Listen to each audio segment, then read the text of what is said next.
안녕하십니까. 딴지 총수 김호준입니다. 오로지 한 분만을 생각하는, 한 분만을 위해서 제작하는 방송, 카카 헌정방송 나는 꼼수다 제9회 시작하겠습니다.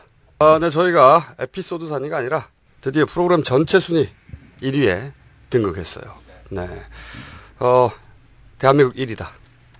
이게 다 카카 덕분이다. 예. 네. 개헌을 요구하는 바이다. 카카를 연임시켜야지 우리가 살아.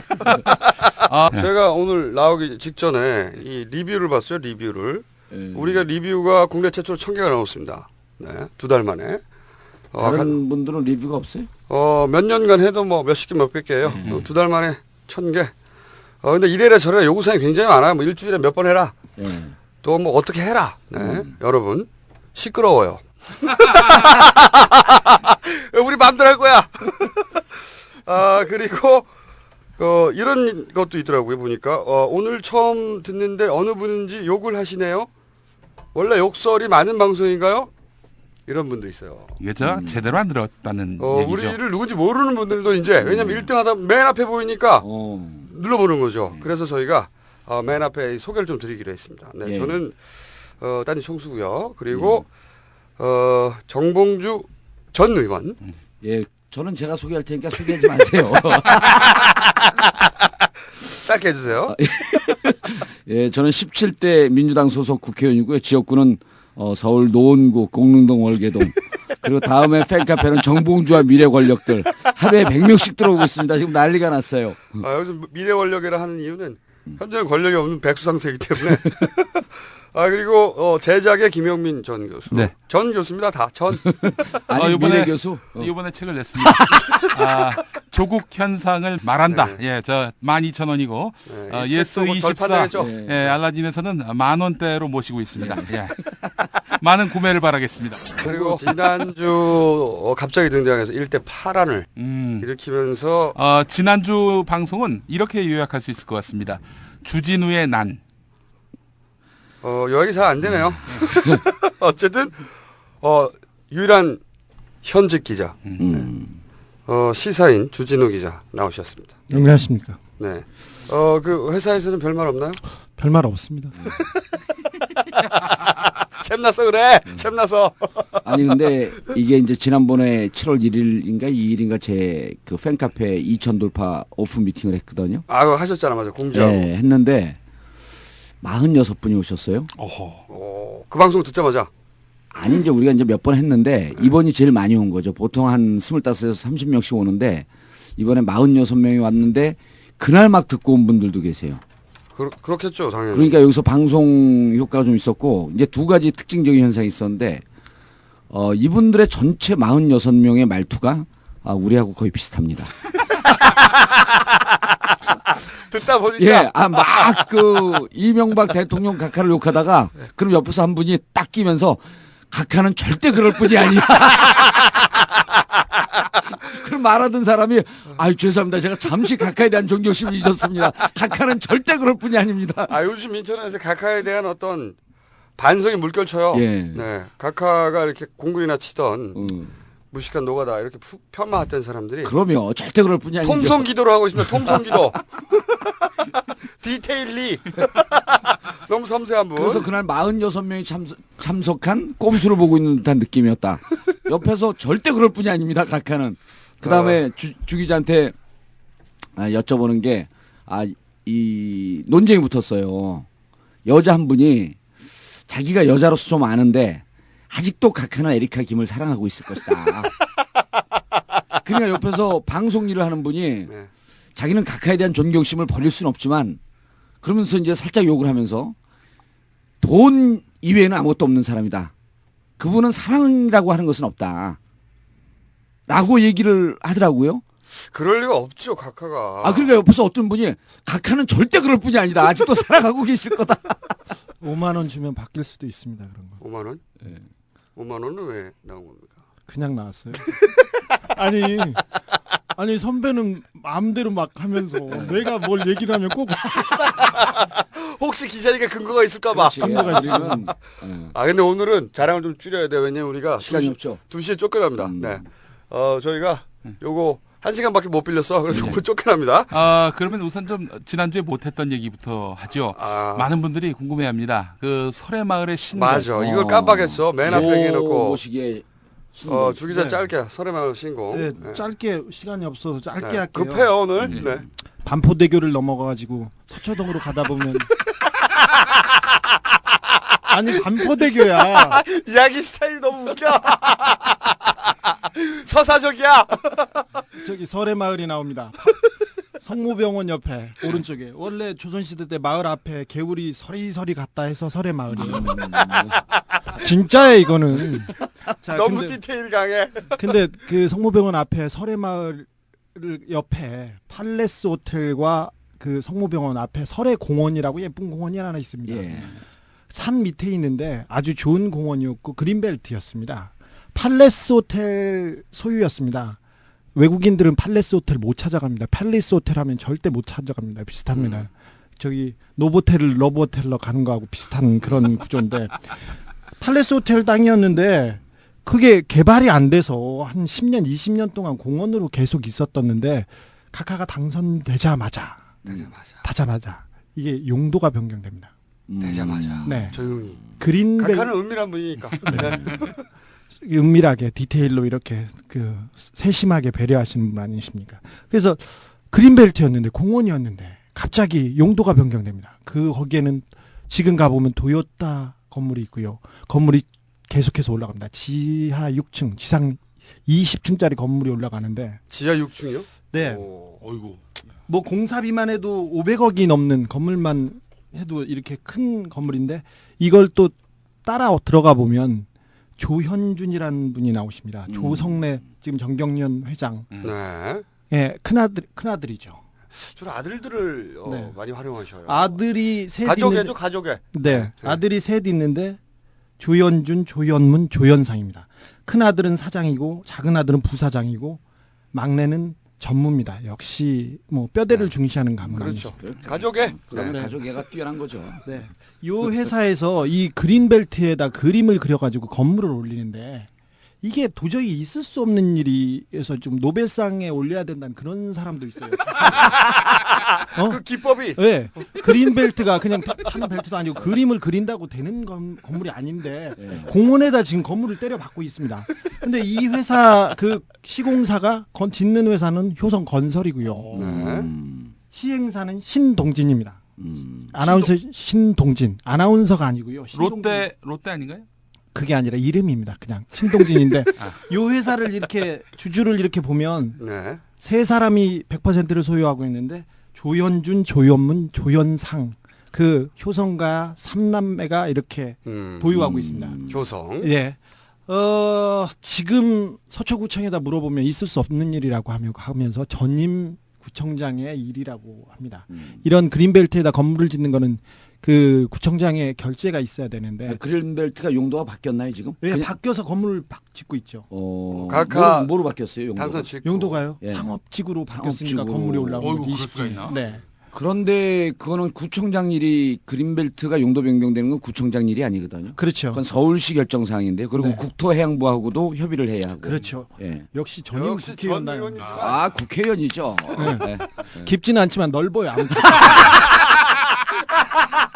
자 여기에서 보면 들켰어. 오늘은 좀 들어요. 들켰어. 전임 국청장 분이 박성중이라는 분이신데 이분 때 처리가 됐습니다. 근데 구청장 결재 사항인데 결재는 안 하고 부구청장이 시켜요.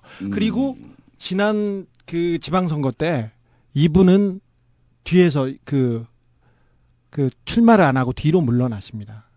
물론 문제가 된다는 여러 가지 고려 사항도 있었겠지만 뭐 다른 이유겠죠. 스스로 진익철 구청장한테 자리를 내주고 올라갑니다. 지금 이분은 박성중입니다. 사회복지 공동모금회 있지 않습니까? 거기 사무총장으로 계세요. 그 뭐 딸랑딸랑 방울 달고 다니는 거 있지 않습니까? 예. 여기에 계십니다. 이분 좀 잘 지켜보시면 어떤 관계가 나올지 조금 더 그렇습니다. 조현 어떻게 연결 좀 더 해주셔야 되는데. 누구요? 어떤 거요? 박성중. 박성중이요? 네. 이제 전임 우리 구청장이죠? 각하 즉시 이런 일이 벌어진 그 사연에 대하여 그건 잘 모르죠. 각하의 깊은 뜻을 다 알라고 하지 마시고 그린벨트의 그림 그리는 아니, 이 신공에 대해서 좀 자꾸 물어보면 디테일 바닥나니까 그냥 조금씩 효성과 각하의 어떤 그 효성에 대한 각하의 사랑이 네. 드러나는 지금 작품인가요? 그렇죠. 조현준 씨 얘기를 조금 더 한다면 조현준이라고 연예인이 하나 있는데 조빈이 그 노라조의 조빈이 조현준이에요. 근데 이 사람하고 동일 인물은 아닌데 조현준이 2년 전에 쓸데없는. 유령법인 세우고 회사 돈 빼돌려 가지고 예. 외국의 베버리힐스에 콘도 사 가지고 그 기소된 적이 있습니다. 550만 달러 이렇게 하다가 했는데 뭐 잘 넘어갔죠. 이 사람은 그 조현준을 자꾸 저기하고 누구냐 이명박 대통령 사위하고 이렇게 헷갈리는데 이명박 대통령 그 히딩크하고 같이 사진 찍었던 네. 사람은 조현범 씨고 조현범. 네, 조양래 한국타이어 회장의 차남이죠. 음. 저기 여기도 그 위계질서가 뚜렷해가지고 조현식 장남은 사장이고 저기 조현범 씨는 부사장입니다. 한국타이어에. 그러니까 한국타이어 효성 이렇게 큰 집은 효성, 작은 집은 한국타이어 그렇게 이렇게 연결되는군요. 네네. 이 조현범 씨는- 세심하셔 각하 다 챙겨주셔. 그렇죠. 직접 챙겨주면 아니면 쓰리 쿠션으로 이렇게 쓰리 쿠션. 이건 정리할 필요가 있겠네. 요 네. 그런 얘기군요. 3년 전에 주가 조작으로 우리 그 조현범 씨도 한번 불려간 적이 있었는데 그 부분도 잘 정리됩니다. 정리되는데 여기서 하나 더 그 짚고 넘어갈 길이 20년 넘게 그 설해마을 설해공원은 전혀 그 움직일 수가 없었어요. 공원에다 건물을 짓는다는 거는 있을 수 없는 일이거든요. 그렇죠. 용도 변경 자체가 네. 엄청난 일이죠. 그린벨트가 이제 우리 노원구 같은 경우 그린벨트가 많잖아요. 네. 그래서 그린벨트 용도 변경은 이렇게 얘기해 구청장들이 뭐라 그러냐면 이건 대통령 백으로도 안 된다. 됐는데 이번에 아이, 보니까 대통령 백으로 된 적은 각하는 절대 그럴 분이 그치. 아니시죠. 각하는 대통령이 아니고 각하지 참. 그렇죠. 착각해. 죄송해요. 아니 그럴 정도로 그러니까 이게 만약에 용도 변경이 되면 그렇게 사회적 파장과 문제점이 심해진다 해서 다 기피하는 거죠. 그래서 그게 오랫동안 그대로 있었는데 각하가 참 신속해 보면. 야 신속하게. 되자마자 해버리니까 눈치를 못 채자는 사람들이 부지런하셔. 그러니까 각하의 사위 조현범 그 사위에 대한 사랑이 깊어서 그 집에 큰 집까지 도와준 거네요. 그렇다고 도와줬다고 이렇게 하면 각하한테 불충이니까 그렇죠. 못한 예. 마음씀. 도와줬을 것을 우린 추정을 했는데 그 사람의 큰 마음씀 거기에 대해서 생각해 볼 수 있다 이런 식으로 할 수 있어요. 생각해 볼 수 있다. 네. 거기까지. 각하의 넓은 품. 근데 그 공원에다 건물을 짓는 거는 뭐 일반인 정서를 떠나서 이거 법적으로 이게 두드려 보면 분명히 문제가 있는데 일단 또 각하의 그 짓고 일단 삽을 뜨고 보자는 정신 있지 않습니까? 사대강도 일단 파고 보면 일단 나중에 질러보자. 어떻게- 질러대. 그렇지. 예. 그런 정신 뛰어나시거든요. 그래서 이것도 짓고 있는데 이미 다 올라갔어요. 처음에는 공원 귀퉁이를 자꾸 조금 헐어가지고 작은 건물을 지었다가 눈치를 조금씩 보면서. 네, 점점 삽이 커지더니 지금은 20층짜리가 그냥 올라가고 있습니다. 아니, 그러니까 상업적으로 변경이 돼서 실제로 건물을 지을 수 있는 그런 여건은 다 갖췄는데 그랬음에도 불구하고 지역 주민이나 혹은 사회적 문제가 될 것 같으니까 살짝 이렇게 잽을 날려본 거네 처음에는. 왜 그런지는 모르죠. 아무튼 예. 네. 아니죠. 그 땅에 대한 사랑 때문에. 땅에 대한 사랑 때문에 땅을 함부로 훼손시키기 싫어서 네, 녹색 공원을 때문에. 훼손시키기 싫어서 지금은 이제 건물을 더 사랑하게 된 거죠. 상업지가 됐지만 오로지 그 건물만 올라가는 거죠.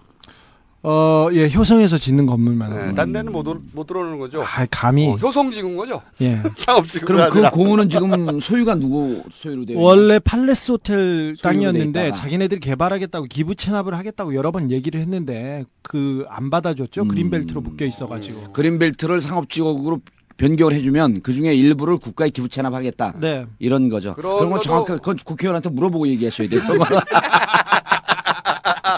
우리 딴 얘기하기 전에 네. 네. 설의 마을 신공 그거였어요. 각하의 넓은 아. 품 얘기했고요. 저희가 인천공항 앞주머니 얘기하고 4대강 6m 요거 오늘 하기로 했는데 네. 그 전에 제가 평창 네. 평창. 예. 어제 밤이잖아요. 보면서 갑자기 각하의 섬세함을 또 발견했어요.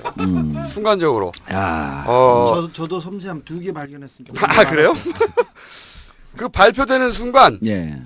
환호성 지르고 그리고 김연아 딱 잡을 때 그 전까지 안 보이던 각하가 확 나타나요. 화면을 다시 쳐다보시면 만약에 평창이 안 됐을 경우 각각 화면에 잡히면 안 되거든요. 그렇죠. 이 살짝 피해 세심함. 있다가. 이 세심함. 그러나 평창이 발표되는 순간 확 나타나. 그리고 나서 잘 보시면 행사 다 끝났어요. 끝나가지고 사람들 사회자들 다 끝났어. 끝났는데 각하가 단상 밑에서 올라갈까 말까 막 망설이고 우왕좌왕하는 모습이 나타나요. 예. 네. 제가 보기에는 말이죠. 원래 이 각본이 있었어요. 각본이.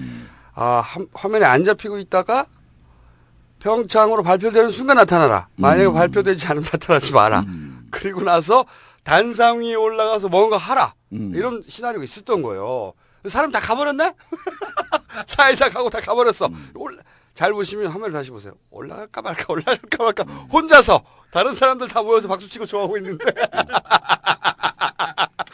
그 장면이 있고 또 다른 거 있는데 주진우 기자는 뭡니까? 저는 텔레비전은 안 봤는데 네.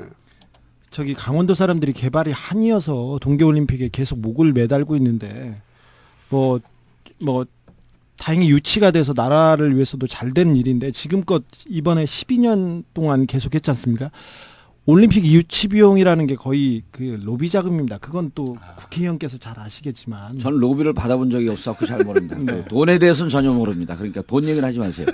근데 그 올림픽이 모든 걸 해결할 수 없다는 걸 알면서도 김진선 지사가 계속해서 올인을 할 수밖에 없었던 게 일단 기본적으로 우리가 저기에서 끝나면 유치를 못하거나 유치가 정리가 되지 않습니까? 의원초당이 날라가니까 다. 그렇죠. 기본적으로 네. 이걸 정산을 해야 돼요. 근데 로비 자금 정산이 되지 않지 않습니까? 근데 그 하나만 놓고 보자면 저기 미넨에서는 우리하고 가장 강력한 라이벌이었는데 놀림픽이라고 해가지고 올림픽을 반대하는 그 시민단체 그 발언이 굉장히 셌습니다. 근데 그런 그 친구들이 18개 반대 이유를 냈는데 환경 파괴가 있었고요. 동계올림픽으로 돈을 못 번다는 이유가 있었고, 그 다음에 수익성이 떨어진다는 이유, 관광객도 안 오고, 그 다음에 부동산이 급등한다는 그런 얘기를 들었는데 그 이유가 우리하고도 그냥 부합됩니다. 이건희 회장하고 통일교회 문선명 교주께서는 그 동네에 땅이 많아서 기본적으로 돈은 많이 버실 텐데. 그분들이 그쪽에 땅이 많으시군요. 이건희 회장님께서. 네. 그 주변 다 사셨어요. 그리고 용평. 그 주변 다 사셨어요. 예. 땅을 사랑하시는 분이. 용평 스키장은 지금 통일교 소유. 통일교 소유입니다. 그 예. 주변 땅은 또 각하께서. 각하가 그러면 아니죠. 어제 그 회장님께서 사셨구나. 어제가 아니라 그 발표 당일에 이건희 회장이 눈물을 흘렸던 것은 그런 것도 있죠. 본인 네. 그 땅 소유 공시지가 상승. 그렇죠. 모르죠. 한 10방울 떨어졌는데 한 3방울은 그쪽이라고 저는 생각하고 있어요. 근데 계속해서 그 경제 효과가 계속 나오는데 올림픽 경제 효과가 29조 원 정도 된다고 바로 또 그렇죠. 발표하셨어요. 네. 산업개발연구원에서. 근데 지난번에 G20는 그 경제 효과가 450조라고 했거든요. 회의 한 번 하고. 그 돈 다 어디 갔나 몰라. 아니 그러니까 그러지 말고 경제발 효과 얘기하지 말고 그냥 그 돈을 좀 나눠줬으면 좋겠어요. 강원도 1년 예산 2조인데 알펜시아 리조트를 짓는데 거의 2조가 들었어요. 150만 명한테 100만 원씩 나눠주는 게 올림픽 한다고 구라치는 것보다는 훨씬 좋지 않을까 저는 생각하는데. 저는 또 이런 생각도 했습니다. 뭐냐면은 그거 보자마자 2년 전에 이런 일이 있었어요. 아소다로 총리하고 회담을 했습니다. 우리 각하가. 근데 아소다로가 자기들 동계 하계 올림픽 하는데 도와달라고. 그랬는데 우리 각하께서 바로 도와주겠다 해가지고 기사가 크게 났어요. 일본에서 크게 나고. 그런데 이 동일 대륙에서는 올림픽을 연속으로 개최 안 하는 게 이게 IOC의 불문율입니다. 그렇죠. 그러니까 일본에서 2016년에 하면 2018년에 못해요. 평창이. 그러니까 우리 각하가 그래서 일본을 지원해줘서 일본이 되면 우리가 못해. 우리 각하가 평창이 몇 년에 하는지 일본이 하면 우리가 못하는지 그런 게 아실 리가 없잖아요. 아실 리가 없어. 화통하시잖아요. 그러니까 바로 사소한 그 일이 자리에서. 때문에 돈도 안 되고 네. 그런데 이제 이 일본에서 바로 기사가 나니까 왜냐하면 한국 대통령이 자기 나라 올림픽 포기하고 일본 올림픽 밀어준다는 의미거든요. 그게. 그렇죠. 예. 난리가 나니까 또 각각 특히 그런 말 한 적 없다. 라고 발표를 했는데 이게 이제 발표를 하는 때 한계가 있는 것이 그 보도자를 우리나라가 냈어. 일본 기사에도 보면 한국 대통령 보도관, 핵관이죠, 핵관? 핵관 이걸 낸 거예요. 그때 당시에. 그러다가 관심이 없다가 이제 평창을 유치가 성공할지 모른다. 이런 소리를 듣자 우리 각각께서 내가 숟가락을 얹을 때가 됐구나. 그러고 날아가신 거죠. 벌떡 일어나가지고 각각께서 그 예민한 후각, 이거 내가 먹을 테다. 숟가락 잘 놓으셨어요 이번에. 예, 이번에 그 알펜시아를 실제로 가보면요. 알펜시아 짓는데 이제 강원도 전체 예산 2조 들은 거 아닙니까? 네, 그렇죠. 이광재 도지사가 되자마자 첫 번째 한 일이 알펜시아를 해외에 매각해야 되겠다. 그래 알펜시아는 그 바로 옆에 10분 거리에 그 용평 스키장이 있습니다. 네. 용평 스키장은 국제 대회로 치를 수 있어요. 그렇죠. 초급자, 네. 중급자, 고급자 코스인데 고급자 코스에서 국제 대회를 치를 수 있습니다. 네. 알펜시아는 가보면 국제 대회를 치를 수 없습니다. 슬로프도 짧고 슬로프가 짧죠. 짧고 중급자 이하 코스입니다. 네. 그렇구나. 그래서 알펜시아는 실질적으로 2조를 들이고 국제 대회를 유치하기 위해서 만들었다라고 하지만 여기 꼼수가 있는 거예요. 아까 주진우 기자가 이제 잠깐 지적을 했는데 여기에서 우리가 로비 비용 이것을 뭐 뒤로 빼돌렸을 것이다. 이렇게 추정하는 것은 불충한 추정이기 때문에 그런 추정을 하면 안 됩니다. 그런데 알펜시아는 짓지 말아야 될 리조트를 지은 거예요. 2조 원을 들여서. 아하. 그래서 강원도 재정이 박살나게 만든 주 원인이 바로 알펜시아 리조트다. 근데 이제 알펜시아가 어제 이제 TV를 보면 전 TV 막 방영될 때 그 시간에 이제 그 낙지집에서 술 먹고 있었습니다. 근데 오늘 보니까 평창 그게 결정이 났더라고요. 안 궁금한데 막. 아니 근데 거기서 사람들이 모여 있는데 왜냐면 강원도에서 막 전화가 왔어요. 여기 박근혜 판인데 손학규 대표 왜 중국에 가 있냐 어디에 가 있냐 이때 강원도에 와 있어야지 막 저한테 항의를 하는 거예요. 박근혜 그 전 대표가 와서 휘젓고 다니는데 거기가 어디냐면 알펜시아 리조트의 스키 점프대입니다. 그 자리가. 예. 그 자리가 그림이 되거든요. 그리고 스키 점프대는 우리나라의 저기 무주에 하나 있거든요. 네. 그 국가대표 촬영한 그 현장입니다. 네. 영화 국가대표. 근데 그 점프대는 국제 규격 대회를 치를 수가 없어요. 아하. 그러니까 알펜시아는 사실은 리조트는 필요 없이 점프대 하나만 지면 되는데 점프대를 지면서 실질적으로 알펜시아 리조트를 지면서 지금도 가보면 겨울에 텅텅 비어 있습니다. 그러니까 강원도 적자의 원흉 이것을 굳이 강행하면서 김진선 전 도지사가 지었을 때는 무언가 한나라당 소속입니다. 무언가 이유가 있지 않겠느냐 라고 하는 부동산 투자가 과감하게 됐군요. 과감하게 된 거죠. 과감하게 된 짓지 거구나. 말아야 될 것을 2조를 들여서 지었다. 아. 그리고 그것을 반가이하기 위해서 이번에 김진선을 명예 대표로 만들고 이번에 김진선 가지 않았습니까? 그렇죠. 그런 돈이 역시. 그렇죠. 이게 역시 큰일에는 돈이야. 이거는 이제 강원도 지역구를 갖고 있는 국회의원들만 아는 내용인데 제가 이제 전국구 아닙니까? 전국을 커버하니까 이런 걸 알 수 있는 거죠. 주 기자님 또 한마디 하시죠. 알펜시아 가보면 내가 아까 그 깊지를 못하고 넓은데 깊지를 못하다는 것 때문에 살짝 빈정상했어. 그건 인정하셔놓고 그러죠. 들킨 게 맞는데 뭐. 알펜시아는 그 잘 지적했다시피 스키 점프대가 필수적이고요. 그다음에 크로스 컨트리 그런 코스가 필요한데 거기보다는 골프장하고 워터파크 그리고 골프장에 빌라에 돈을 많이 들어갔어요. 그렇죠. 근데 그걸 하나도 못 팔았어요. 부동산 선투자를 했는데 그리고 그 부동산 원래 그렇게 대규모 투자하면 뒷돈이 많지 않습니까? 그리고 이제 스키장 리조트 하는 사람 그게 진짜로 지어서는 안 되는 강원도를 죽이는 그 장본인이 된 게 뭐냐면 알펜시아는 이쪽 동쪽으로 부는 바람을 맞이하는 첫 번째 산이에요. 그러니까 스키장이 겨울에 너무 강풍이 심해서 스키를 탈 수 없을 정도의 산이에요. 그 산 바로 뒤에 용평 리조트가 있습니다. 그런데 그러니까 용평은 천혜의 지역이고 근데 대회를 확 잘라가지고 알펜시아 쪽에서 열겠군요 이제. 아니요. 알펜시아에서 그렇지 않을 못 엽니다. 스키 엽니다. 점프 이외에는 아무것도 못 합니다. 그쪽에서. 하긴 그러니까 어거지로 한두 개 끼워놓을 정도. 대회가 관심 예. 있는 게 아니었으니까. 그렇죠. 다음 선거부터는 돈 어디를 개발하겠다, 뭘 그 유치하겠다, 투자하겠다 그런 사람보다 돈을 안 걷겠다, 나눠주겠다 이런 사람들한테 좀 집중할 필요가 있을 것 같아요. 그리고 돈 여기서 나눠주겠다. 참고로 말씀드리면 돈을 나눠주고 무슨 시혜성 발언을 하는 순간 바로 선거법 위반으로 아웃입니다. 누구요? 그럼 여기서 좀 하시죠. 저는 오늘 점심을 그 김용민 교수가 사는 것을 먹겠습니다. 여기서 조선일보도 잽싸게 들어왔어요. 예. 국가 원수 효과가 컸다. 기사 대빵하게 나왔습니다. 그게 무슨 말이에요? 국가적 원수예요? 원수란 표현을 썼어요? 국가 원수 효과가 컸다. 뭐 제목이 그랬던가 그래요. 그러니까 이게 두꺼운 순 게 지난번 소치로 결정나고 평창이 두 번째 떨어질 때 소치로 결정나지 않았습니까? 그때 푸틴 대통령이 간 걸 본 거예요. 근데- 보고 이게 내가 이번에 가서 숟가락을 얹혀야겠다. 근데 원래 이 올림픽 유치할 때는요, 국가 원수도 도움이 안 돼요. 왜 안 되냐면은, 기본적으로, 올림픽은 7년 전에 개최지를 선정합니다. 그러니까 그 오는 대통령은 자기 임기가 아니야. 다. 그렇죠. 모조리다. 그래서 효과가 없어. 약속해봤자 2018년이면 차차기죠. 아무 상관없잖아. 그런데 딱 한 번 효과가 있어요. 푸틴 때. 왜냐하면 푸틴은 막구 실력자거든요. 대통령의 그렇지. 대통령은 물러나도 여전히 최강의 실력자고 돈도 되게 많아요. 그리고 각하의 실력을 좀 낮춰보는 것 같은데 회의 한 번 열어도 450조 효과를 만들어내시는 진짜 훌륭한 분이신데 지금 이거 올림픽이면 얼마나 빼먹고 구워먹고 설렁탕처럼 고아먹습니다. 이 정도면. 근데 제일 웃긴 건 뭐 이 기사에서 너무 바빠서 식사를 못 해가지고 빵을 먹었다.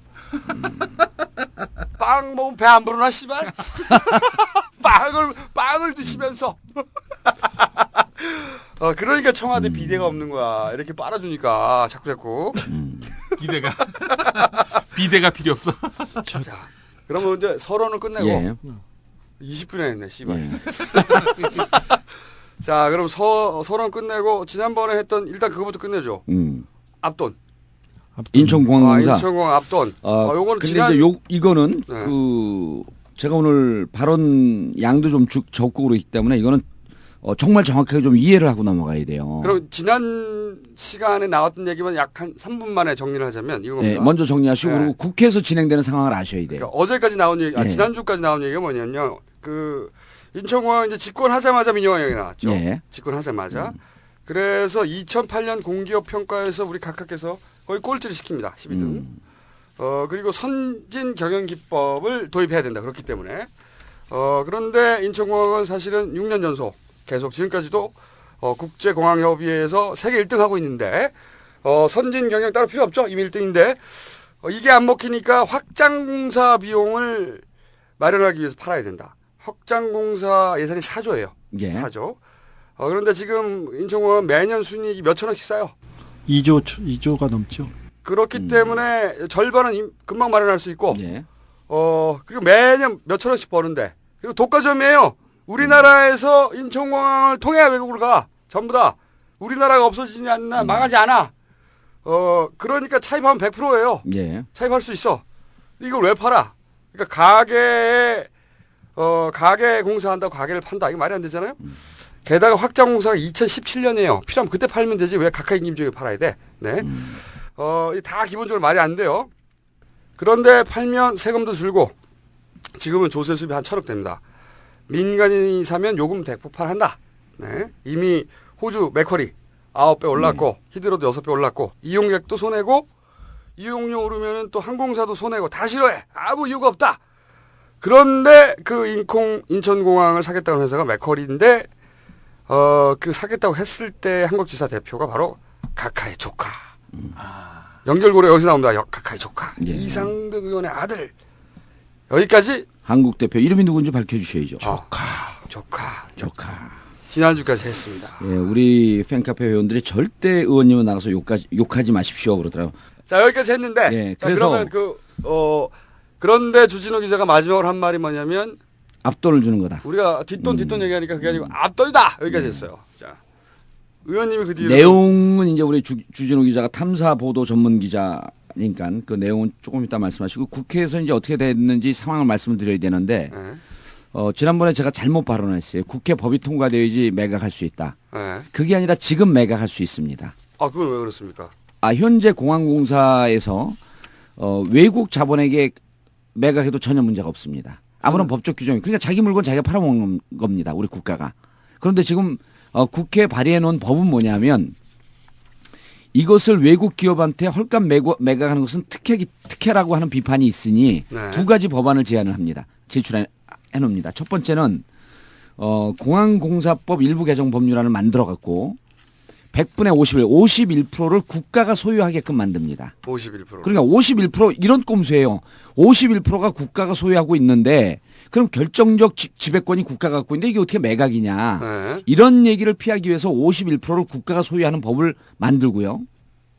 그 법 내용에는 51%를 국가가 소유하고 공항 할주로 같은 기반 시설은 국가에 귀속시킨다 그래요. 그러니까 우리 국가가 갖고 있는데 무슨 매각이냐. 네. 이런 비판을 피하기 위해서 그걸 메꾸기 위한 법안을 낸 겁니다. 아하. 그다음 그 두 번째가 이제 그 그러면 할주로 거꾸로 국가 하면 귀속이고 49%는 팔아도 된다는 얘기로 49%는 팔아도 된다는 얘기죠. 거꾸로. 그렇죠. 그러니까 네.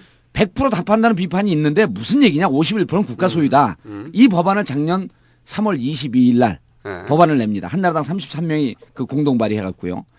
그 법안에 또 무슨 내용이 있냐면 외국 국가나 외국 자본은 30% 이상 소유할 수 없게 만듭니다. 30%. 예, 그러니까 지금 이제 51%라고 하니까 일부 잘못된 우리 주진우 기자를 제외한 나머지 잘못된 언론에서는 49%를 해외에 매각하는 걸로 알고 있는데 해외에 매각할 수 있는 지분은 30%로 됩니다. 30%. 그럼 나머지 19%는 일부 이렇게 저렇게 쪼개고 또 그 15%는 국내에 있는 기업이 매각을 할 수 있는 길을 열어놓는데 외국 기업에 판 돈과 비슷한 돈으로 팔기 때문에 여기에 15% 향후 만약에 이게 매각이 된다면 무조건 반대해야 되겠지만 15% 내지 19%를 누가 먹을 것인가 아. 라고 하는데 국내 기업 중에서는 아마 각하의 친인척 중에 가족애가 뛰어나기 때문에 파고 들어가지 않겠는가 이렇게 보여지는 겁니다. 쓰리 쿠션 보셔. 예, 쓰리쿠션 기법이죠. 쿠션. 그리고 이제 또 하나 법을 뭘 내놓냐면 항공법 일부 개정 법률안을 내놓습니다. 네. 항공법은 다 간단해요. 맥커리 공항 그러니까 호주 시드니 공항이 맥커리 공항으로 바뀐 다음에 공항 이용료가 9배 뛰었다고 하니까 이 법안에서는 그거를 피하기 위한 또 법을 냅니다. 항공법 개정은 뭐냐면 어떻게든 팔려고 하는 거군요. 어떻게든 팔려고 하는 거죠. 어떻게든. 그러니까 다른 사람이 공항에 그 관리 운영하는 공항이 있다고 한다면 사용료에 대한 가격 규제 제도를 지금 현행은 신고제입니다. 네. 국가가 운영하니까 신고만 하면 되죠. 근데 신고제도에서 앞으로는 정부 승인제로 변경하겠다. 그러니까 우리가 비싸게 받으면 승인 못할 테니까 승인 못 해주니까 이건 팔아도 된다. 이 두 법안 자체가 목숨 걸고 어떻게든. 누가 그렇게 목숨을 겁니까? 목숨을 걸고 위대하신 각하가 아니 누구예요? 선진 경영 기법을 도입하기 위해서 어떻게든 팔려고. 어떻게든 팔려고. 그런데 비판이 오니까 그 비판을 어떻게든 피해서 팔려고. 그런데 이제 이게 어떻게 돼 있냐면요. 우리 제가 이렇게 말씀 많이 드려도 되나요? 제가 전직 의원인데 미래 아니 방법을 바꿨어 이제. 이제 비굴 기법으로 바꿨어. 그럼 그만해요 좀. 재미가. 아니 그런데 재밌는 게 한나라당 송강호 위원장이 이 법안을 올렸어요. 네. 법안을 올려갖고 작년 9월에 올리는데 법안 올릴 때 강기가 의원이 목숨 걸고 반대하면서 이거 안 된다 법안 올리면. 근데 여기서 이제 민주당이 잘못했어요. 원래 국회에서는 상임위에서 법안을 올리기 전에 양당 간사가 협의한다 그랬거든요. 한나라당 최구식 간사, 민주당 최규성 의원 이거 분명히 들어야 됩니다. 이때 최규성 의원이 합의해주면 안 되는 거예요. 합의를 해줬구나. 협의하는데 그걸 합의를 해줘서 법안을 일단 올린 상태에서 맡겼다고 했는데 이러면서 밀려나간 법들이 많아요. 그래서 민주당이 그때 실수했는데 민주당이 잘못이네. 그러면. 잘못이죠. 그러니까 제가 국회의원 떨어지니까 이런 문제가 발생이 되는 거예요.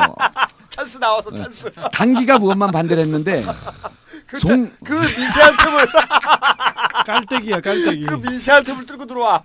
근데 송강호 위원장이 그러지 말고 법안 상정하고 일단 법안 심사 소위까지 보내고 나중에 토론하자 하면서 거의 기습적으로 상정을 해버립니다. 이 법안을. 아하. 두 개 법안을. 그런데 송강호 위원장은 충북 제천 담양을 지역구로 두고 있는데 재밌는 여기서 비하인드 스토리가 또 나와요. 작년에 이 송강호 위원장이 인천공항과 관련해서 혁혁한 공을 세운 겁니다. 작년에 충청권 의원들 중에서 후원금이 1등을 했어요. 후원금 모집이. 네. 그러니까 공개적으로 모집하는 돈에 1등이 모였을 정도면 이분이 혹시 재테크에 밝으시면 비공개적으로 할 리는 없겠지만 2억 3,726만 원으로 1등을 했습니다. 근데 2등을 한 사람이 1억 9천이니까 한 7, 8천만 원, 5, 6천만 원을 더 한 거예요. 그래서 현재 이 법안은 국회 국토해양부 법안심사 소위에 가 있습니다.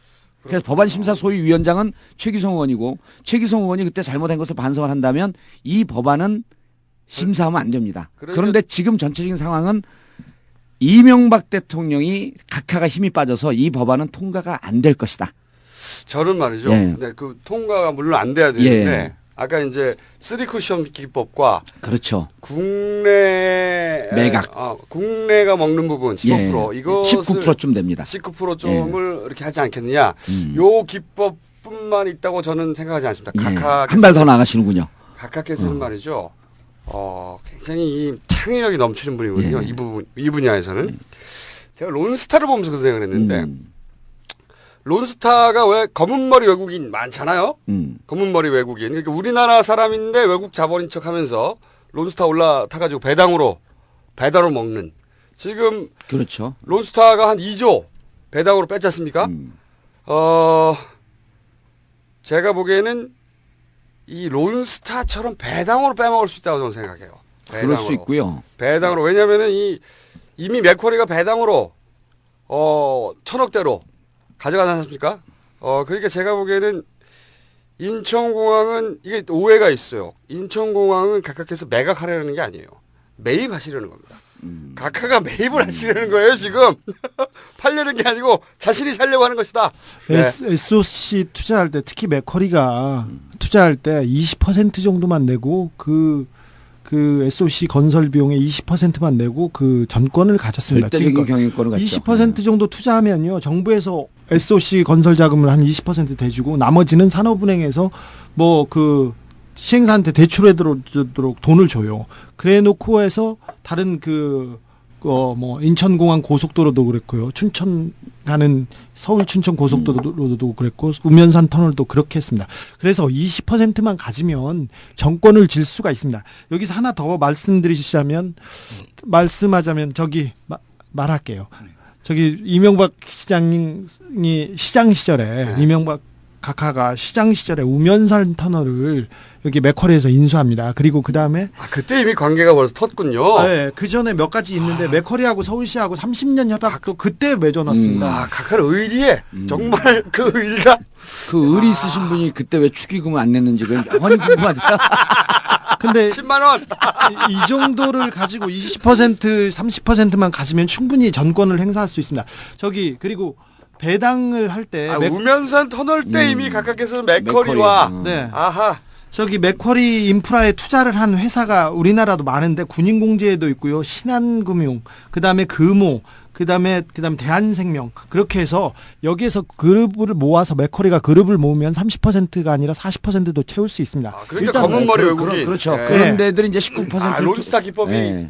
맞을 것 같아요. 론스타 기법이 있는데 맥쿼리 인프라의 자산을 투자하고 운영하고 관리하는 회사가 신한이에요. 신한인데 그래서 신한은행 네. 신한 맥쿼리 금융자문 그다음에 맥쿼리 신한 인프라스트럭처 뭐 이름을 일단 어렵게 해놔야 지금 사람들이 모르게 어렵습니다. 아니 그 기법은요. 옵셔널 벤처스. 그 기법은요. 옵셔널 벤처스. 그다음에 LK뱅크 네. 이미 BBK 그렇죠. 때 터득한 기법이죠. 그렇죠. 각하가 깊어요 생각이. 2009년에 이 맥쿼리 인프라에서 신한 측에 그 지불한 돈이 그 컨설팅 비용이 250억이 넘습니다.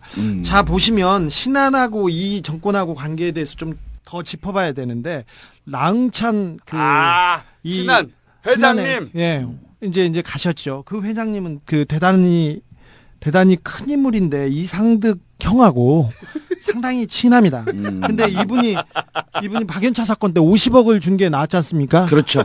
무혐의였습니다. 네. 그다음에 그렇지. 신한이 그렇게 연결됐지만 204억 원을 그 차명 계좌가 나왔죠. 무혐의였어요. 아예 기소도 안 했어요. 뭐 돈 있는 사람이 통장 하나 만든 거 이렇게 얘기하는데 그때 비자금 3억 원이 외부로 나갔다 했을 때 이 누군지는 몰라도 이 씨 이름들이 계속 나왔습니다. 바로 무혐의였어요. 이런 걸 조금 A 씨 이렇게 그 이름들이 계속 나옵니다. 근데 그때 이상득 그 형께서 노한균이라고 저기 KKK 사단에 TKK 사단의 그 적자를 거기에 서울지검장이 계속 박아두면서 이 그 신안 수사에 대해서 관심을 기울였다는 풍문이 있는데 이게 거기하고 연결이 됩니다. 아마 맥쿼리가 그 20%를 인수하면 신안이나 다른 30% 네, 인수하고 법이 열렸죠. 원래 그 사람들은 돈도 그 정도밖에 없어요. 그 조금 내고 많이 빼먹는 빨대 작전 아닙니까? 근데 그 정도 내고 나머지 검은 머리를 충분히 모아서 전권을 행사할 수 있는 그런 능력은 되는 사람들입니다. 제가 보기엔 말이죠. 가카와 맥커리의 그 역사가 그렇게 올라가는군요. 그리고 나서 쭉 조카가 이 일을 하다가 지금 제가 보기에는 이제 말씀하신 대로 19%를 그렇죠. 국내 자본이 먹을 분량을 어떻게 올라타느냐, 혹은 검은 머리들이 어떻게 변장하고 들어가느냐. 결국은 그게 그 돈인데 배당으로 빼먹는 거. 요거 론스타가 지금 시전했지 않습니까? 2조 원 한 방에 빼먹는 거. 요거 방식으로. 네. 왜냐면은 몇 천억씩 나오거든요. 그렇죠. 몇 천억씩. 배당을 내면 그 세금을 피할 수 있고 맥쿼리에서 지난해 2009년도에 1,900억을 배당하면서 세금은 하나도 안 냈습니다. 그러니까요. 어차피 주주들끼리 배당 나눠 먹는 거니까 지금 그래서 제가 말하는 게 이게 가카가 인천공항 매각이 아니고요. 매입으로 볼 수 있고요. 그리고 그렇죠. 이제 매입인 겁니다. 이건 매입. 현재 진행되는 상황은 한나라당에서 이제 작년 10월 4일 날 국정감사를 합니다. 인천공항공사. 국정감사를 하는데 한나라당의 정의수 의원이 그러니까 이 내용을 들으면 민주당에서 반대한 것처럼 반대를 해요. 한나라당에서조차도 인천공항은 현재 성장 초기 단계이고 저평가 상태이다. 서두르면 헐값 매각이 될 수 있고 국부 유출 의혹을 피할 수 없다. 이게 한나라당 정의수 의원의 발언입니다. 그다음에 자기들도 사실 다 아니까. 다 아는 거죠. 그리고 네. 이제 임기 끝날 무렵에 이 그 알토라 같은 기업을 왜 너 혼자 먹냐? 우리 나눠 먹자 먹으려면. 그다음 장제원 의원은 그래 이분들이 난 분명히 막을 거라고 봐요. 이게 그 한나라당의 요즘 상황을 보면 계파가 3개로 나뉘어졌답니다. 친이 친박 말고 또 친이는 이미 몰락해서 완전히 와해됐고 친박, 비박, 반박 이 계파가 3개밖에 없대요. 그러니까 친이라고 하는 존재는 너 친이지 그러면 대답 안 하고 다 도망간답니다. 그래서 친박, 반박, 비박. 근데 반박은 거의 숫자도 없대요. 근데 어쨌든 장제원 의원은 뭐라고 얘기하냐면 국민 정서가 좋지 않다. 흑자 기업을 매각하면 경영에 간섭을 받고 공항의 공공성이 떨어질 위험성이 있다. 이건 민주당 발언하고 똑같습니다. 그래서 이 지금 인천공항 매각은 민주당 인천시당도 관심을 갖고 국민들도 관심을 갖지만 실질적으로 막을 수 있는 그러니까 시민사회운동단체에서도 많은 관심을 갖고 있거든요. 그래서 어쨌든 우리가 무슨 단순 평가를 하기 앞서갖고 이 관심을 가지십시오. 그리고 이건 매각 못하게 막으셔야 됩니다. 우리가 이 민족의 향도 아닙니까? 그 정도로 이렇게 생각하시는 거는 네. 저기 가카의 용기를 폄하한다고 저는 그거. 나도 그렇게 했으면 좋겠어요. 네. 그래갖고 지난 시간에 얘기했잖아. 호연지게.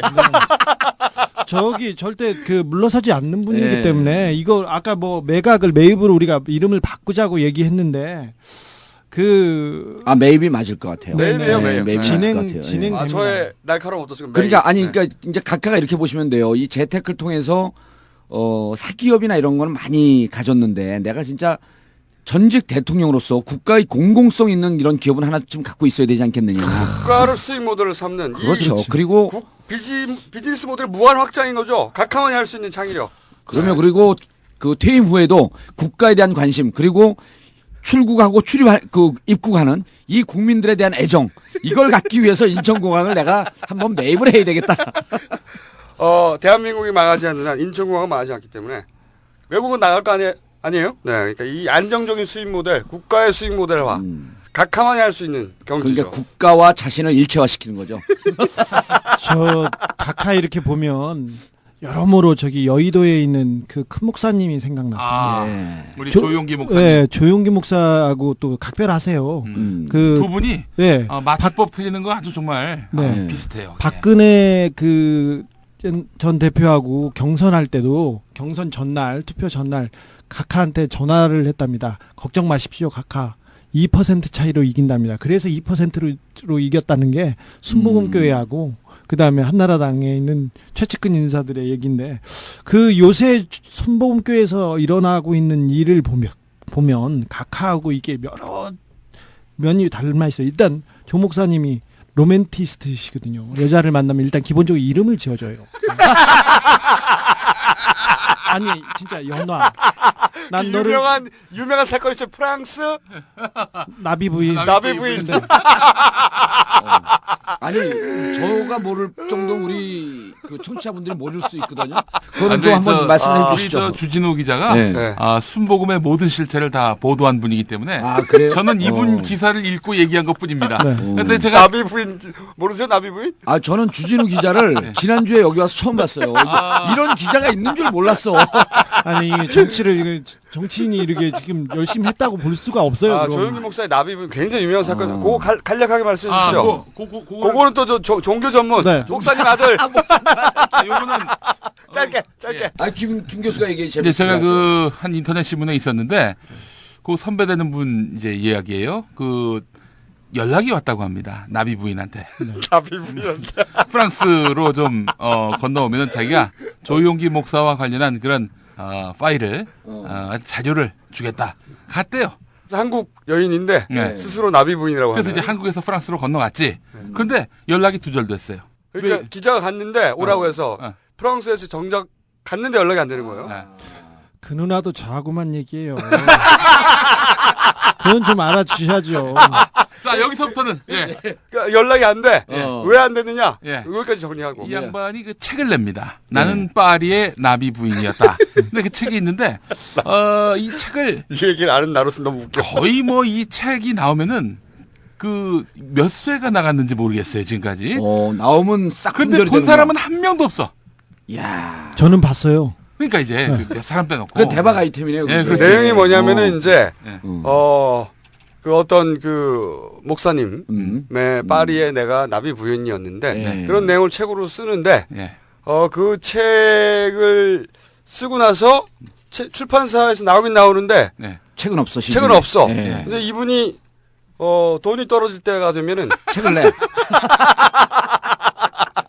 책을 내. 예. 이런 이야기입니다. 예. 그 제가 조 목사님에 대해서 심층 취재를 해서 17페이지 난 써가지고요. 기사 중에 제일 재밌었던 게 뭐냐면은 네. 조용기 목사와 3부자, 아까 4부자죠? 네. 아들 셋이니까 4부자의 병역 기간을 다 합쳤더니 7개월인가. 그렇죠. 그분이 그 몇 마디 얘기하는데 내 머리 까지는 거하고 아들 문제는 얘기하지 말아라 이런 그 같은 얘기를 하시는. 저기 조금만 넘어갈까요? 우리 제가- 각하에게 네. 머리 심는데 알아봐야 되는데 같이. 포스코 사거리. 아니 근데 머리가 반짝반짝 하셔가지고요. 안 심어도 광채가 납니다. 그분은. 저기 아니 우리 주 기자가 네. 내가 지난번에 방송하면서 주 기자 그랬더니 중간중간 들은 사람은 뭐 누구를 주 기자 이런 거로 들었다는 거예요. 실제로 댓글에. 근데 오늘 두 번째 보는데 꽤 유명한 기자였었나 봐요. 이 업계에서 이 업계에서. 사실 잘 네. 모르는 사람도 많기 때문에 왜냐하면 글로만 보면은 이 주 기자의 진면목을 알 수가 없어요. 이제 다음서부터 출연료를 내면서 나오셔야 될 것 같고 저는 이제 그 시사인에 네. 잠깐만요. 우리 시사인에 10분 있으면 쫓겨나잖아. 시사인에 카바스토리의 정봉주를 심층 취재를 해야만이 그때부터 전 인정을 해줄 것 같아요. 그럼 당신 죽어요. 저는 좋은 기사는 안 좋은 써요. 기사를 안 써. 저기 큰 목사님 조금만 얘기할게요. 큰 목사님이 원래 그 기아성이라고 교단 있지 않습니까? 예수의 장로회, 그다음에 성공회 이런 거 있는데 그 연임을 하시려고 교단 헌법을 몇 번 바꾸세요. 훌륭하시잖아요. 기독교에 대한 하나님의 성배. 네. 그렇죠. 기아성입니다. 그래서 몇 번을 하다가 그 자기 헌법이 연장 기간이 되니까 그때 교회에서 계속 세습이 문제될 때였습니다. 그래서 문제를 삼으니까 바꾸다가 자기가 옆으로 물러나요. 그러면서 아들한테 주려고 하는데 큰아들은 잘 아시다시피 조희준 씨는 처음에 와가지고 사업을 한다고 해서 많이 말하면 이분 훌륭하신 분이에요. 그다음에 두 번째 아들은 저기 국민일보 사장을 하고 계신데 지금 얼마 전에 저기 배임 횡령, 주가 조작 등의 혐의로 검찰에 끌려다니시는데 현직 사장이 그렇게 되는데 아마 조 목사님 때문에 그냥 괜찮으니 넘어가리라고 생각합니다. 세 번째 아들은 그 CCMM 빌딩 저기 국민일보 국민일보 빌딩 빌딩. 1층에서 카페 같은 거를 하시는데 여러 연예인들하고 연문설 뿌리는 훌륭하신 분입니다. 자, 그 이게 세 명. 얘기하니까 네. 갑자기 3MC 생각도 나네. 3MC. 3MC 내가 준비해왔는데 오늘. 3MC 요거 살짝만 얘기하고. 빨리. 네. 아니 근데 너무 많아 할게. 목사님이 네. 지금 자기 큰아들을 챙겨주려고 하다가 지금 작은 아들 장로 세력 그리고 목사님은 김성애 여사 그러니까 그 부인 나비 부인 말고 그냥 부인 조영기 목사 부인. 네, 부인 그분하고 아들하고 이렇게 갈려가지고 계속 그렇죠, 싸우면서 지금. 지금 소송을 이렇게 해가지고 진흙탕 싸움입니다. 그래서 거기에서 이게 재산을 탐하지는 않겠지만 소송을 가지고 버리는 일이 대단히 조금 그렇습니다. 사실 저게 조윤기 목사에 대해서 관심을 가진 거는 제가 조폭들을 취재할 때였는데 조폭이 가장 또 그 존경하는 사람이 이 양반이에요. 왜 그런가 했더니 물론 뭐 동그란 돈하고 관련이 있든지 제가 그 조양은 씨하고 이렇게 이제 만나서 얘기를 하다가 술을 한 잔 먹자고 그래가지고 먹으러 갔어요. 저는 취재하려고 이 조 목사님 취재하려고 했는데 알고 보니까 자기가 뭐 순복음교회 뭐 매점은 다 하고 있다. 자판기가 몇 개가 자기 거다 이렇게 얘기하세요. 이 사람 그래가지고 술 먹으러 갔더니 자꾸 뒤에 사람들을 가드라지 않습니까? 병풍을 뒤에다 세워놓고 계속 거기서 이렇게 저한테 이렇게 위압적으로 하고 있어. 그러지 말고 우리끼리 만났는데 저거 좀 보내자 그랬더니 뭐 그 뒤에 있는 그 부하들을 못 치우더라고요. 나중에 알고 보니까 제가 기자가 아니라 건달인 줄 알고 이게 한방 놀러 온 줄 알고 그렇게 그거 했던 사람이 생긴 게 그렇게 자, 해. 김태촌 씨도 사랑했어요. 저희 조영기 목사는. 김태촌 씨는 저기 처음에 교회를 할 때 간증을 많이 하셨죠.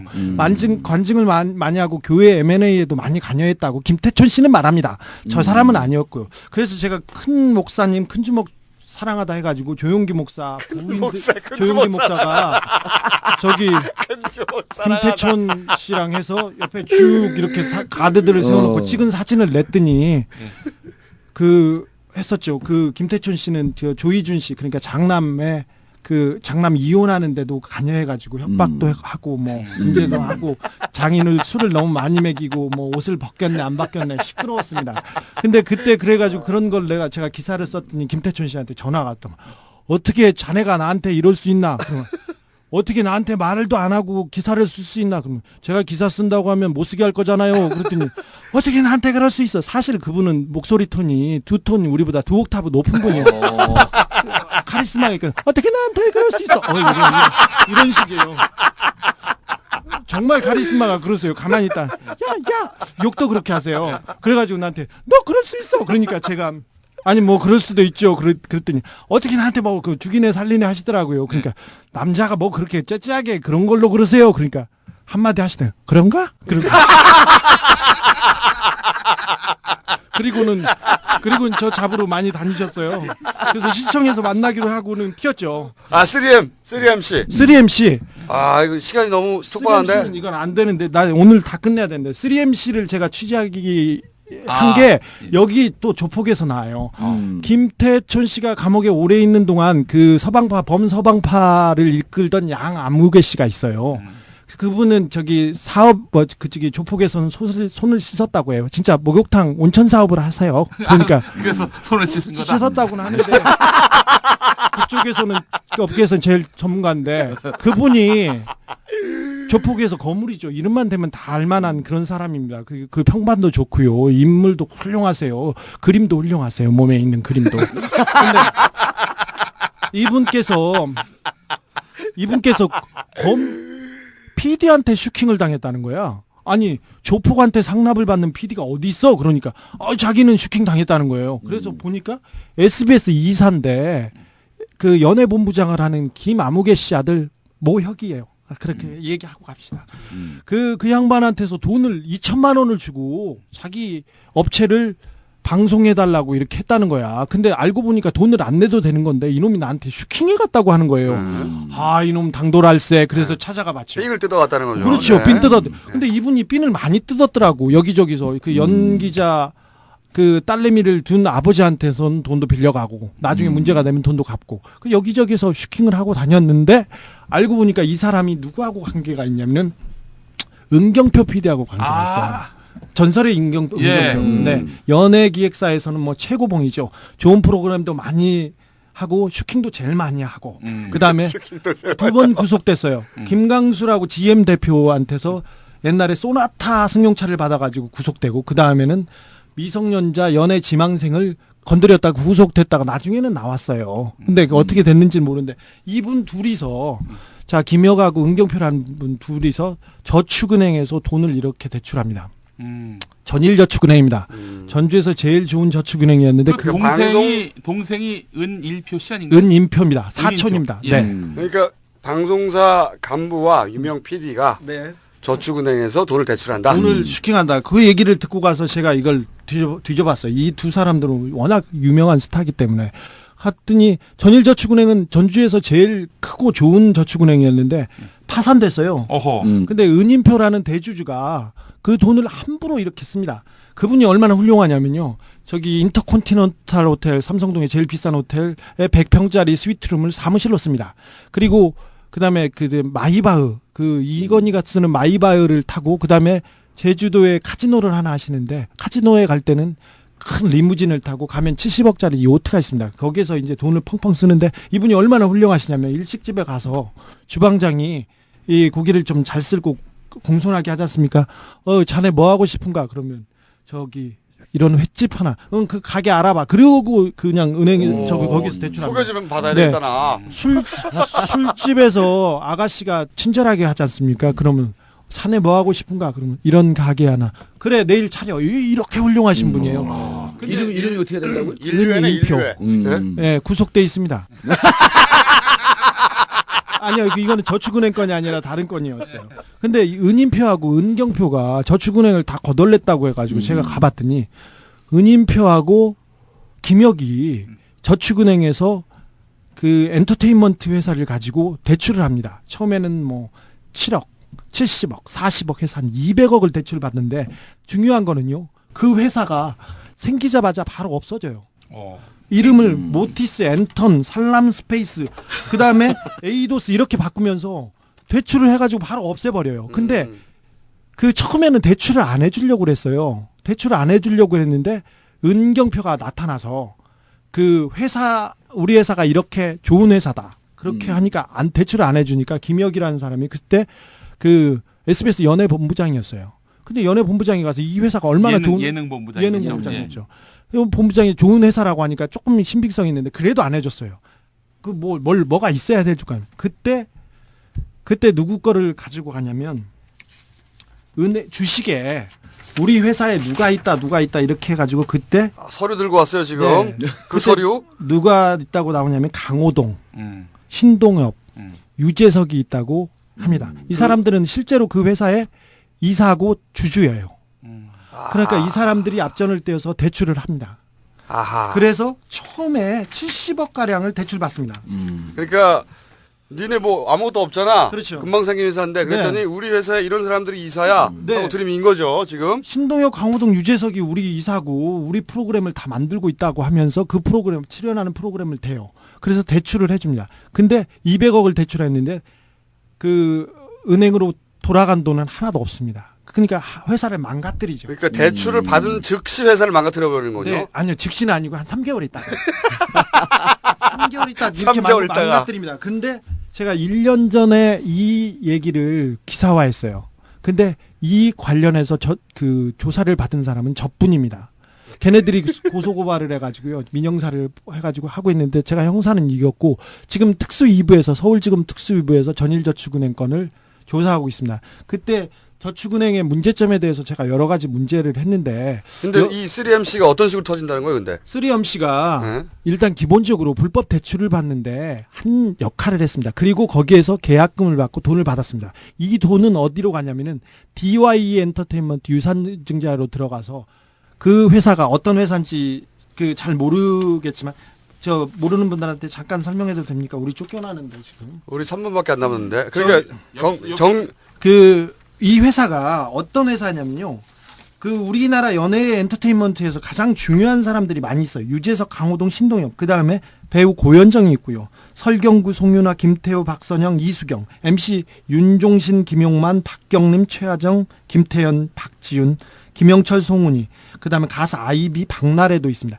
이렇게 좋은 사람들이 있고 우리 연예계를 다 움직이는 사람들인데 이 기획사는 간판을 5번 바꿔달았고요. 대표이사는 9번 바뀌었습니다. 여기에서 8명 정도 구속됐습니다.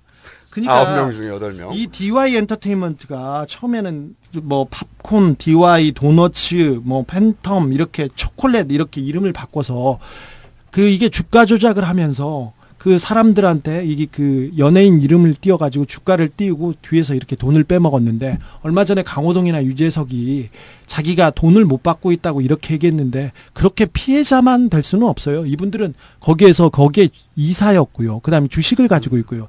그 다음에 거기에서 계약금으로 그 천문학점 낀 돈을 받았습니다. 그래서 다 건물 사고 다 저 건물 사고 어떤 사람 저기 아까 그러니까 말했던 그 새 MC가 알펜시아 리조트도 사고 그랬어요. 좋아하는 그 3명의 MC가 사랑받고 있고 잘하고 있는 거는 맞는데 이쪽 그 회사 부분 그리고 이런 그 대출 관련해서는 그 문제가 있는 게 분명합니다. 자기의 이름으로 대출을 받았는데 그 돈이 하나도 회수되지 않았습니다. 그 결과로 전일저축은행은 다 파산했고요. 근데 이 지금 이야기한 그러니까 이 3명의 MC. 3명의 가장 유명한 MC들이 대출 받고 돈 떼먹고 도망가는데 이용됐거나 아니면 최소한 그걸 알아도 묵인했거나까지 우리는 말하기 힘들죠. 근데 어쨌든 이용된 건 아니, 확실하고. 만약에 그 계약금을 받고 그랬으면은 실질적 수혜자도 되죠. 그 도의적 책임은 물을 수 법적 있는데. 책임도 물을 수 있죠. 그런데 이게 이 소위 이제 지금 저축은행 사태 예. 마무리하면서 터뜨릴 수도 있다는 얘기인가요 지금? 그렇죠. 주식 양수 계약서를 쓰면서 이분들의 주식을 가지고 대출을 받았습니다. 그리고 나서